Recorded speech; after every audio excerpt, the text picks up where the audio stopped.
My green screen is not working. You can see the green screen. Hang on, hang on, hang on. There we go. Hi. There. Much better. Except for this. I'll figure it out. I need to stretch my green screen out so it doesn't have these little things in them. Hey, everybody. It's Trent. Welcome to Today in Tumbler Ridge. Today is 250, so this is everything you need to know about what is happening in Tumbler Ridge today. Actually, this is not specifically about what's happening in Tumbler Ridge today. These are just things that are happening about Tumbler Ridge that I thought I would share with you. For instance, I was talking yesterday that there was going to be a Let's Talk date set. The Let's Talk date is not today. The Let's Talk date is April 29th. That's April 29th. Seems like their big focus is to talk about the budget for this year. Budget is set to be passed by March 15th. It probably will be passed a few days before, but by March 15th. That's kind of awkward too. Sorry, hang on. I'm going to do something here. Blunk.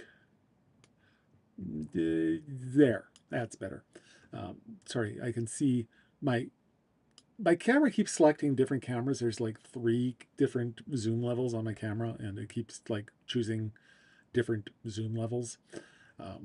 So earlier it was like this. Now it's like too big. Anyways, that's neither here nor there. This is not learning tech with Trent week. Anyways, so April 29th is Let's Talk. I will be mentioning that probably a few times between now and then. Let's see. Oh, yesterday, I just said this isn't Tech Corner with Trent, but I talked about how yesterday I thought I had everything worked to set up to Zoom. I had it set up to work fine with, or not with Zoom, with YouTube. I had it set up perfectly to work with YouTube, but I forgot to change it from private because I was trying to figure things out. So it didn't actually stream to YouTube. Today I am streaming to YouTube. There is one person. Hi, Michael.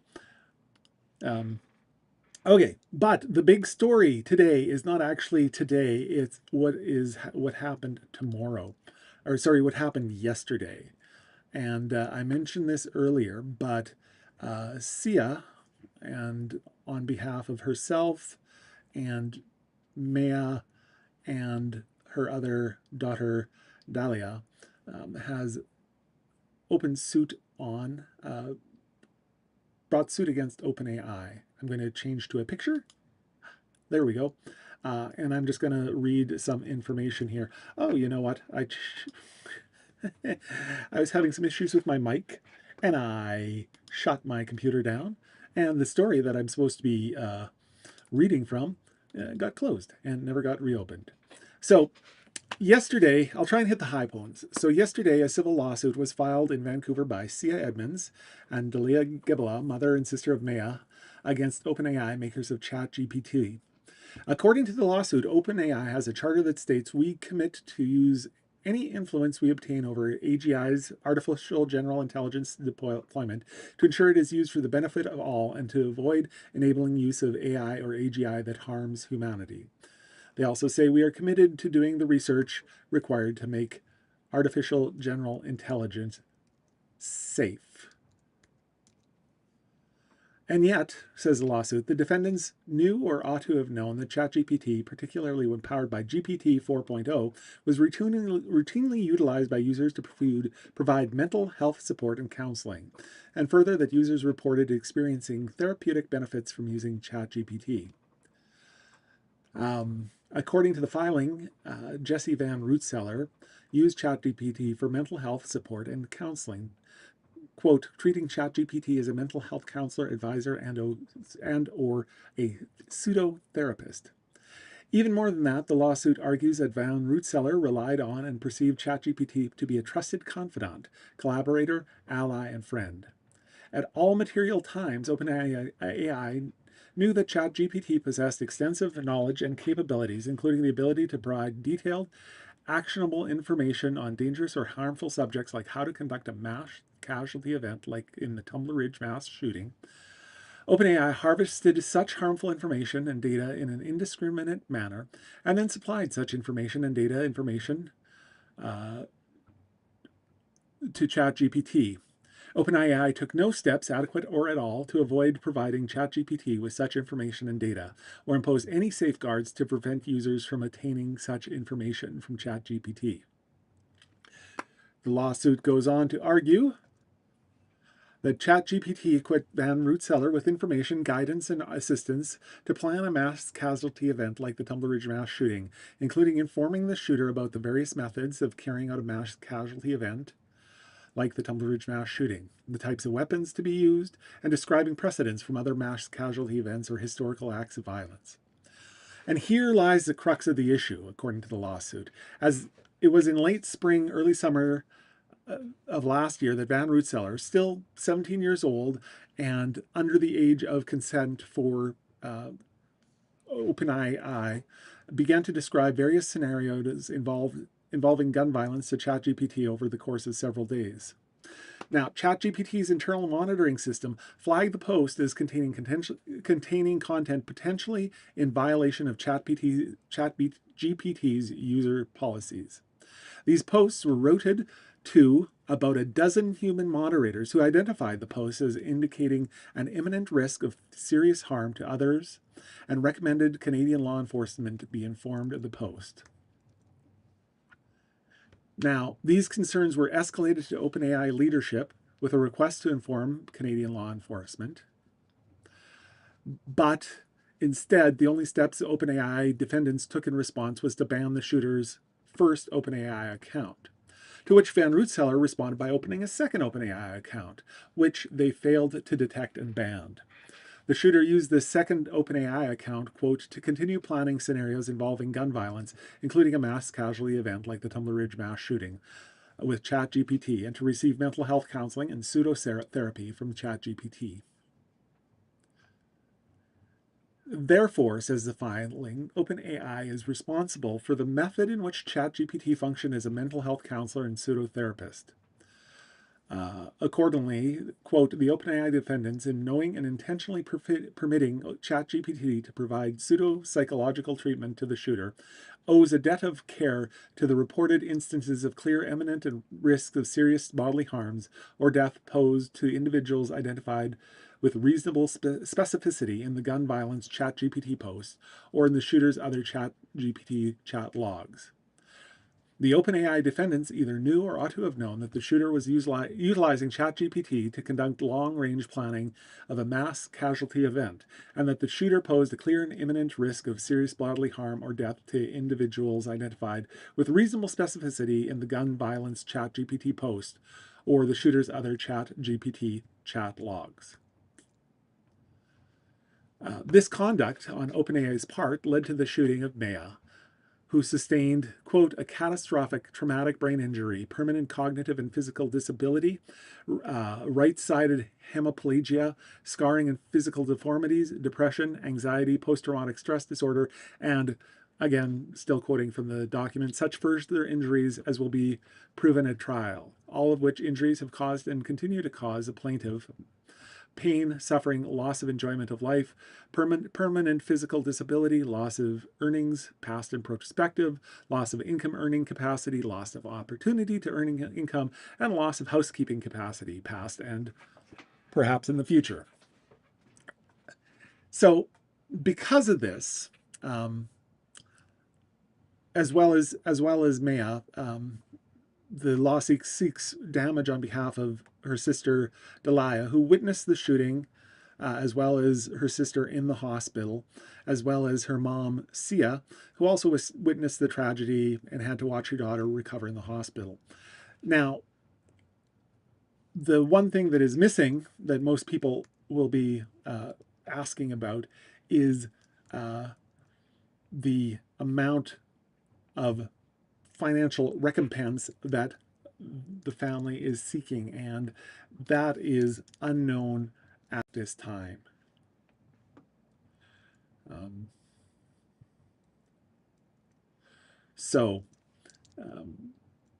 on, I'm just going to pop something. Oh, there we go. Another picture. Here's some pictures of her in the hospital. We've all seen these. I'm just going to go somewhere because the company that is seeking that has served notice of this lawsuit is also seeking information from.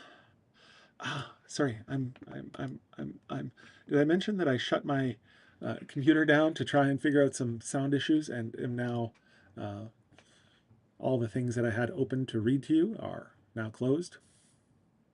All right, so here's the deal. I've got this post that was forwarded to me. I hope it's public.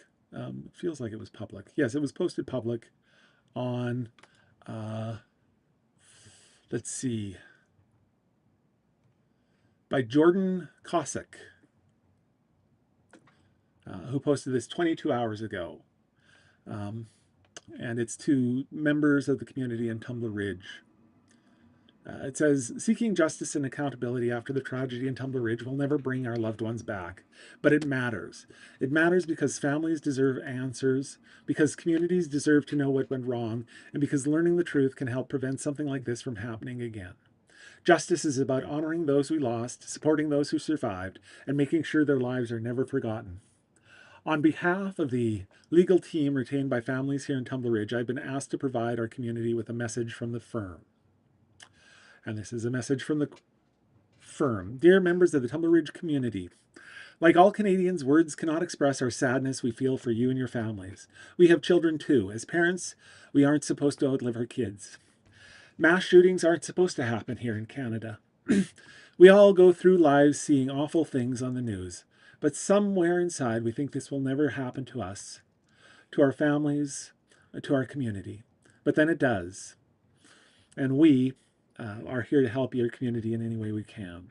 So we are Jordan M. Rice from Rice Parsons Leone and Elliott Limited Liability Partnership, and Mallory K. Hogan from the same company. Now, here's the issue, they say. Unfortunately, a most angering feature of the legal landscape is that in British Columbia, no wrongful death claims can be brought on behalf of the estates of children who have been wrongfully killed.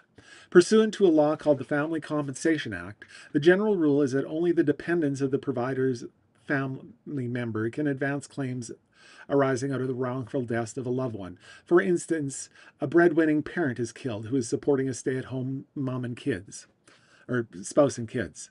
Because children are rarely providers to siblings or parents, there is no right to sue arising out of the child's death. There are, though, victims from the shooting who have clear or arguable cases for civil damages for their own unique harms or losses. As a general rule, the law does not permit cases on behalf of loved ones or those harmed or killed to proceed. The closer the relationship between the wrongdoer and the individual harmed, the more visible the case, or viable the case.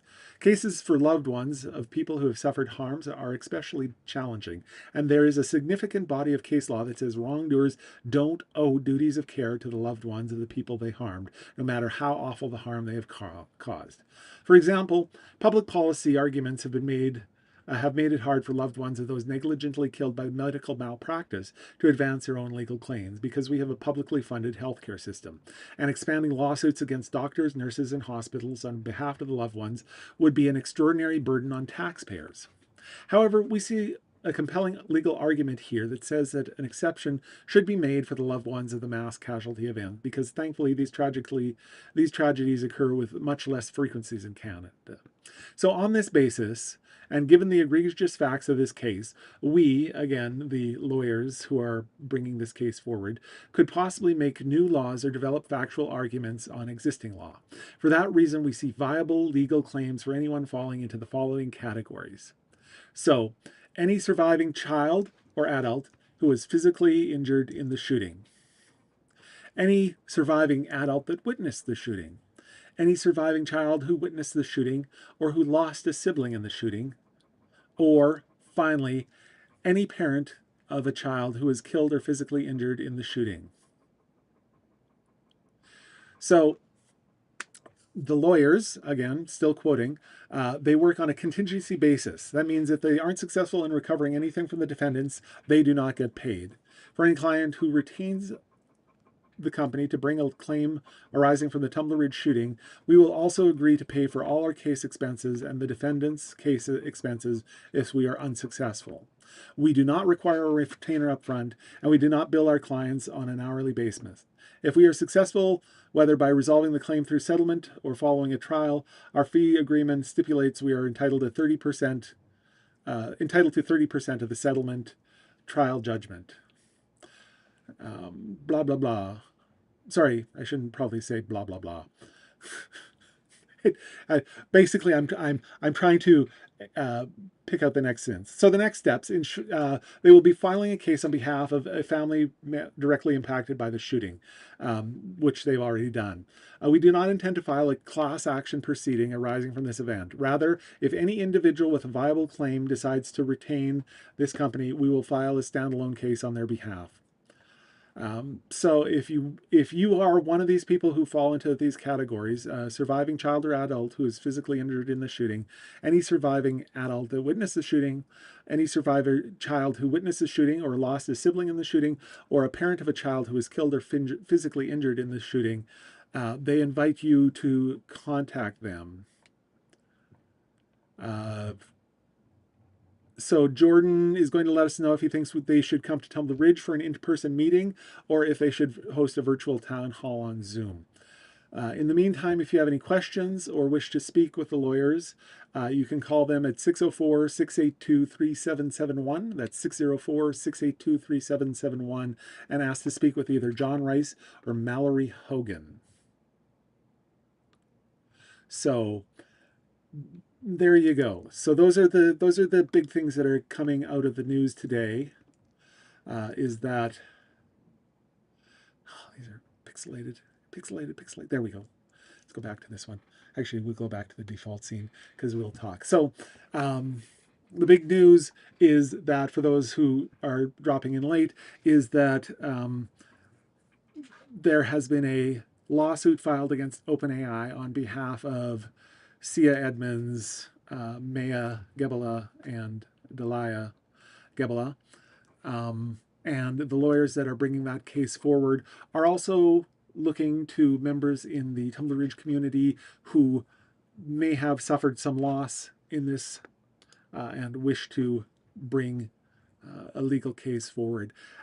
Part of it is that they are looking to recover damages, but part of it seems like they are trying to establish legal precedents against the BC legal system, which has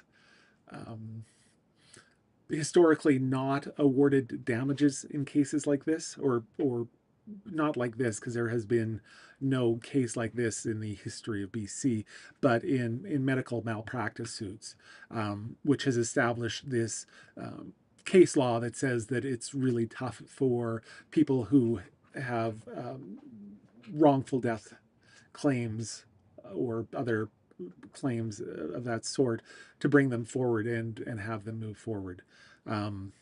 So again, that's kind of the big news coming out of the day. I have gone on for 20 minutes, which is slightly longer than the 5 minutes I normally do. If you have any questions, feel free to send them on to me. I'm going to post the story that I read and then the link to Jordan's post as soon as I'm done this. And then I will take and write a post or write a story based on Jordan's post and other information moving forward. And I will do this at some point in time, hopefully within the next 48 hours. I also have to edit the figure skating video that I promised you guys yesterday, as well as, you know, everything else I have to do. So we'll get there. That's been today in Tumbler Ridge. This is Trent, and that's been the view from up here.